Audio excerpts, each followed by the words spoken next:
अस्सलाम वालेकुम dear students. Chapter number 7 fundamental concept of organic chemistry. Next topic है cracking of petroleum. अब इस टॉपिक को स्टडी करने की हमें ज़रूरत क्यों पेश आई?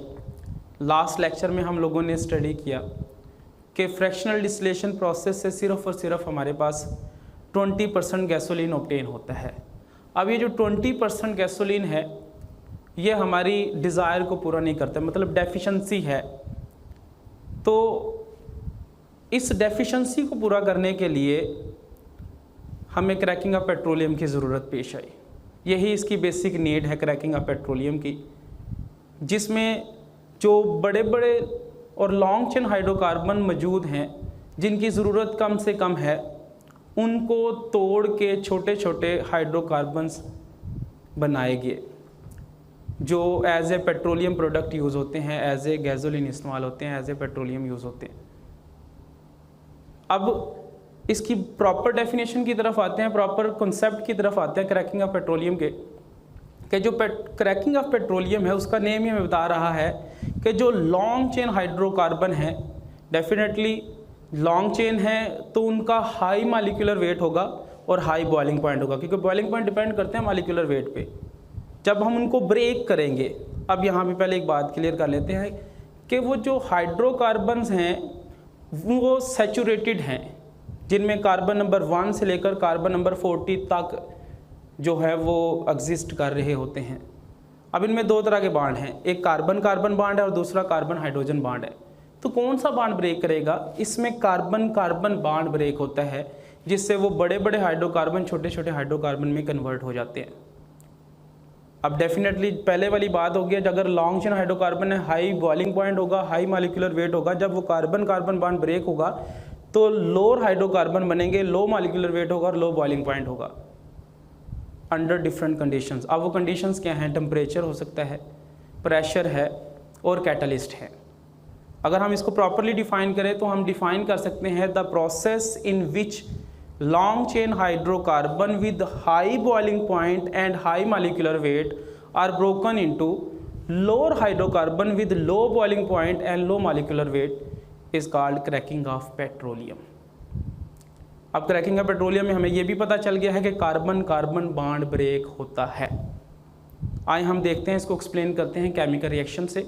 हमारे पास एक लॉन्ग चेन हाइड्रोकार्बन है हेक्साडीकेन, जिसका केमिकल फार्मूला है, मॉलिक्यूलर फार्मूला है C16H34। आप जो है स्क्रीन पे देख रहे हैं, C16H34 हेक्साडीकेन सैचुरेटेड हाइड्रोकार्बन है, हाई मॉलिक्यूलर वेट है, हाई बॉइलिंग पॉइंट है। जब हम इसको ट्रीट करते हैं इन the presence of temperature, pressure and catalyst, तो ये कन्वर्ट हो जाते हैं छोटे छोटे कंपोनेंट्स के अंदर, छोटे छोटे हाइड्रोकार्बन्स के अंदर, लाइक एनहेप्टेन जिसको हम गैसोलीन कहते हैं, जिसका केमिकल मॉलिक्यूलर फार्मूला क्या है C7H16। और उसके साथ साथ ये इथीन बनता है और प्रोपीन बनता है। इथीन का फार्मूला देखें तो H2C+CH2, प्रोपीन का देखें तो CH3CH+CH2। अगर हम बैलेंस केमिकल इक्वेशन देखें तो बैलेंस केमिकल इक्वेशन में दो प्रोडक्ट बन रही हैं, एक सैचुरेटेड और जो दूसरी दो प्रोडक्ट्स हैं नेक्स्ट वो अनसैचुरेटेड है, इथीन और प्रोपीन। तो हमारे पास बैलेंस केमिकल इक्वेशन क्या है? C16H34 that will be broken into C7H16 n-heptane plus 3H2C+CH2। तीन मॉलिक्यूल बन रहे हैं इथीन के, plus CH3CH+CH2 that is propene. अब इसमें जो एनहेप्टेन है ये सैचुरेटेड है, इथीन और प्रोपीन अनसैचुरेटेड है। नेक्स्ट हम बात करते हैं क्लासिफिकेशन की। क्लासिफिकेशन के लिहाज से क्रैकिंग ऑफ पेट्रोलियम 3 टाइप्स की हैं, जिसमें नंबर 1 है थर्मल क्रैकिंग, नंबर 2 हमारे पास है कैटालिटिक क्रैकिंग और नंबर 3 हमारे पास है स्टीम क्रैकिंग। अब इनके नेम्स ही हमें कंप्लीट कॉन्सेप्ट दे देते हैं, प्रोसेस चेंज नहीं होगा, प्रोसेस वही रहेगा। Long chain hydrocarbons are broken into small chain hydrocarbons. Name में देखें तो नेमिंग के अंदर उसका जो है वो कंडीशन हमें मिल रही है। Thermal cracking, thermal mean heat means temperature, कि ऐसी क्रैकिंग ऑफ पेट्रोलियम जो इन the presence of high temperature हो, प्रोडक्ट देखें और रिएक्टेंट देखें सेम है। उसी तरह से लॉन्ग चेन हाइड्रोकार्बन होगा, स्मॉल चेन हाइड्रोकार्बन बनेंगे, एन हेप्टेन, इथीन, प्रोपीन, किसकी मौजूदगी में इन the presence of high temperature. तो हम ऊपर वाली जो पहले हमने डेफिनेशन अभी स्टडी की है वही हम दोबारा रिपीट कर सकते हैं। The process in which long chain hydrocarbons with high boiling point and high molecular weight are broken into small chain hydrocarbons with low boiling point and low molecular weight in the presence of very high temperature are called cracking of petroleum। और ये कौन सी type है? Thermal cracking of petroleum due to the very high temperature. देखें product वही बना है, क्या था? हेक्साडिकेन। प्रोडक्ट क्या है? सैचुरेटेड। और दो प्रोडक्ट क्या है? अनसैचुरेटेड, एन हेप्टेन और साथ में इथीन और प्रोपीन। Number 2 catalytic cracking. अब इसके नेम के अंदर देखें, catalytic mean in the presence of catalyst. Definitely temperature और प्रेशर होगा लेकिन वेरी लो। प्रोसेस सेम है कि long chain hydrocarbons are broken into small chain hydrocarbons. Product भी सेम है बट क्या है? कंडीशन डिफरेंट है in the presence of catalyst.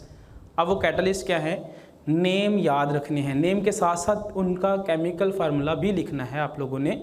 Name में देखें पहला कैटलिस्ट यूज होता है एल्यूमिना, जिसका chemical formula Al2O3, Al2O3 aluminium trioxide या एल्यूमिनियम ऑक्साइड, जिसको हम नॉर्मली जो है कॉमनली एल्यूमिना कहते हैं। दूसरा हमारे पास है सिलिका, जिसका chemical formula SiO2 silicon dioxide, commonly known as silica, और in the presence of very low temperature and pressure.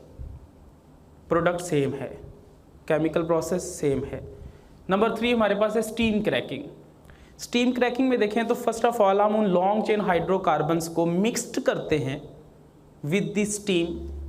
Mix करने के बाद हम उसको हीट करते हैं अबाउट 900 सेल्सियस के टेम्परेचर। जब इतने टेम्परेचर पे हीट कर लेते हैं तो हम उसको फास्ट कूलिंग करते हैं। जब कूलिंग करते हैं तो लॉन्ग चेन हाइड्रोकार्बन्स टूट के स्मॉल चेन हाइड्रोकार्बन्स बना लेते हैं।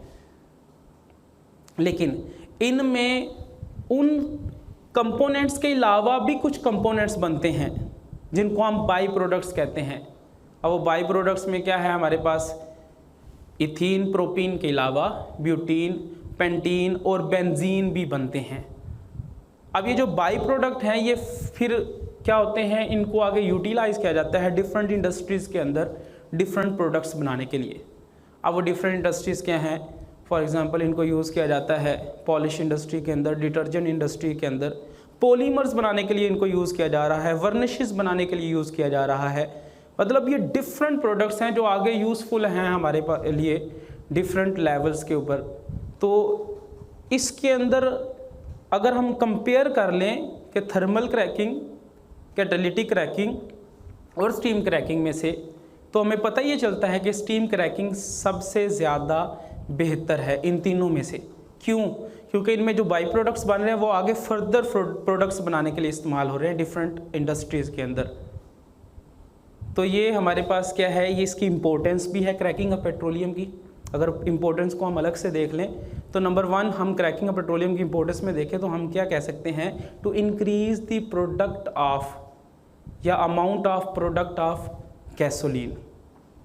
नंबर 2 जो हमारे पास प्रोडक्ट्स बाई प्रोडक्ट्स की फॉर्म में आ रही हैं वो फर्दर यूटिलाइज हो रही हैं डिफरेंट इंडस्ट्रीज़ के अंदर, जो हमें डिफरेंट प्रोडक्ट्स दे रही हैं जो यूज़फुल है हमारी जो है सोशल लाइफ के अंदर।